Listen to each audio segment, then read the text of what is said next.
the Teutoburg Forest in 9 AD.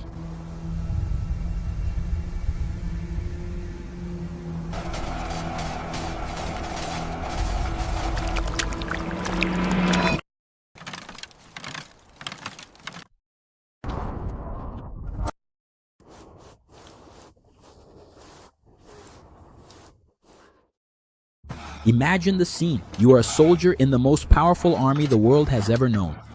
You march side by side with thousands of men as disciplined as you are. Your empire, the Roman Empire, rules everything from the sands of Egypt to the hills of Gaul. No people dare to challenge the Roman eagle, but now you are marching through a dark, damp, and dense forest. The rain won't stop falling and you can barely see a few meters ahead of you. Suddenly, a terrifying war cry echoes through the trees and an attack comes upon you. What you are about to learn today is not just a military defeat, it is the account of the greatest catastrophe in the history of the Roman Empire, an event so traumatic that it changed the map of Europe forever and left the most powerful man in the world banging his head against the walls in despair. In today's video, we are going to dive into the shadows of the Teutoburg Forest and discover how 3 entire Roman legions were wiped off the face of the earth by an alliance of Germanic tribes led by Arminius. To understand how the disaster of Teutoburg happened, we need to go back a bit in time and understand the political and military context of that era. The Roman Empire was ruled by Augustus, the first Roman emperor who had put an end to decades of civil wars and established what became known as the Pax Romana. Augustus aggressively expanded the empire's borders. In northern Europe, the natural border between the Roman world and the barbarian world was the Rhine River. But Augustus and his generals did not want to stop there. Their goal was to push this border much further east, all the way to the Elbe River. If they succeeded, the empire's defensive line would become much shorter and easier to defend, in addition to encompassing several new territories.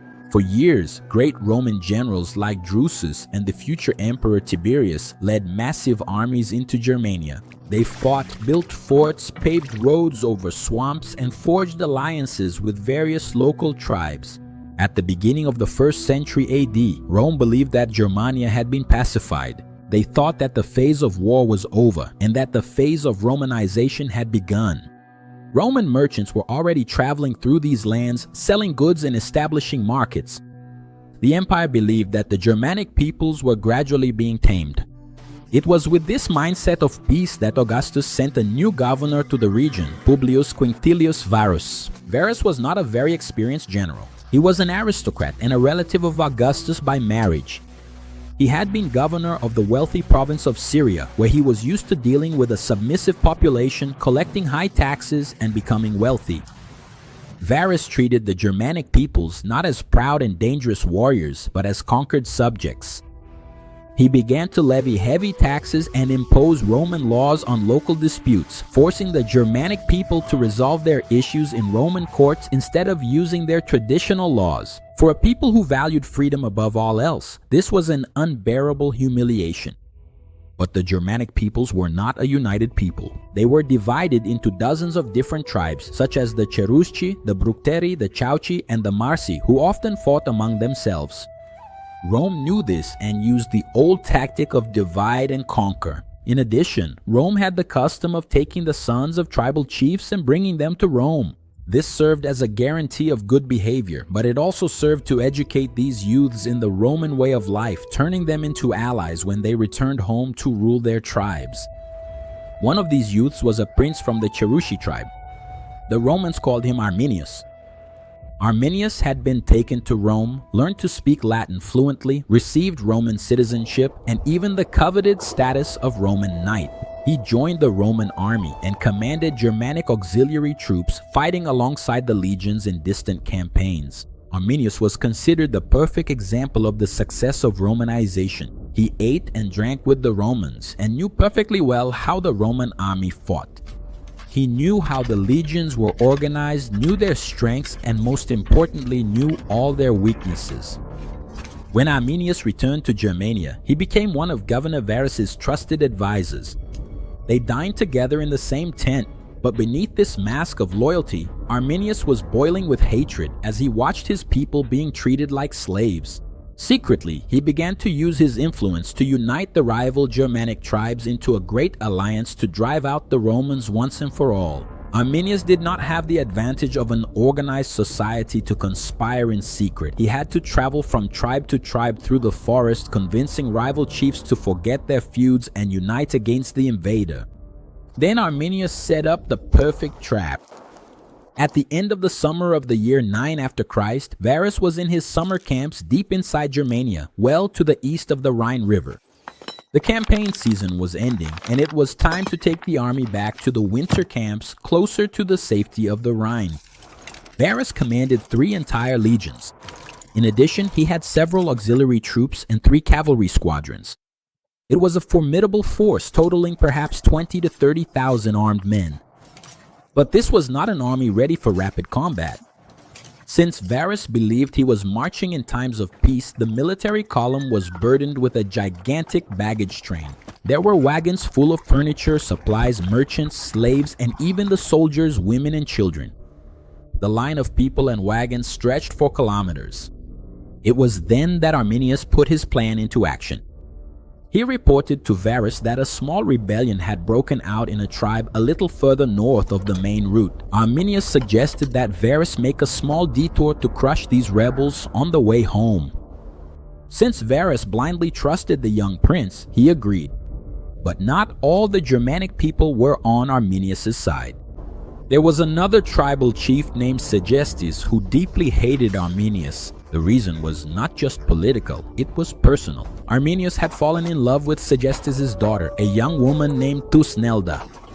Segestes had forbidden the marriage, but Arminius didn't care. He gathered a group of friends, kidnapped the girl, and married her. Boiling with rage, Segestes went to Varus's tent and told him everything. He warned that there was no rebellion, that it was all a trap, and begged Varus to arrest Arminius immediately. But Varus thought it was just a bitter father-in-law trying to get revenge on his son-in-law. He ignored the warning, laughed at the situation, and gave the order for the army to march straight into the darkness of the forest. To make matters worse, the geography of the place was a logistical nightmare. The Roman army was led away from the safe roads, entering an area of rugged mountains, deep ravines, and trees so close together and tall that they almost blocked out the sunlight. And then the weather changed and a violent autumn storm broke out over them. Torrential rain and strong winds turned the forest floor into a swamp of slippery mud. The Romans had to cut down trees and build makeshift bridges just to get the wagons moving forward. The military column became completely disorganized, with elite soldiers mixed in with civilians and bogged down wagons.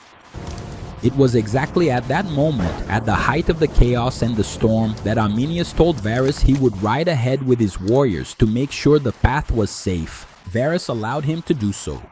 Then, as soon as Arminius disappeared among the trees, he gave the signal.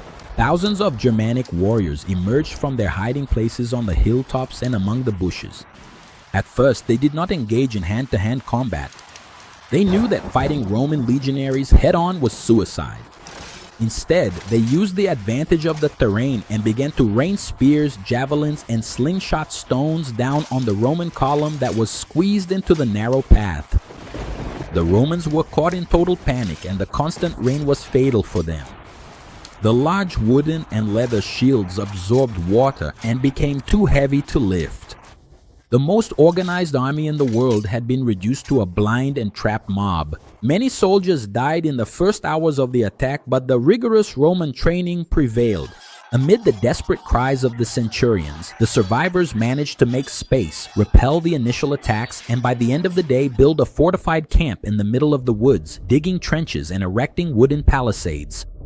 On that cold and terrifying night, inside the camp surrounded by the war cries of the enemies, Varus realized the magnitude of his mistake.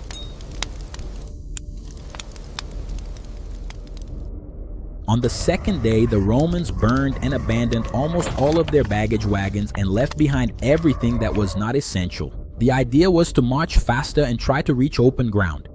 They managed to advance a little, but the carnage continued. Arminius' tactics were brilliant. He did not allow the Romans to rest.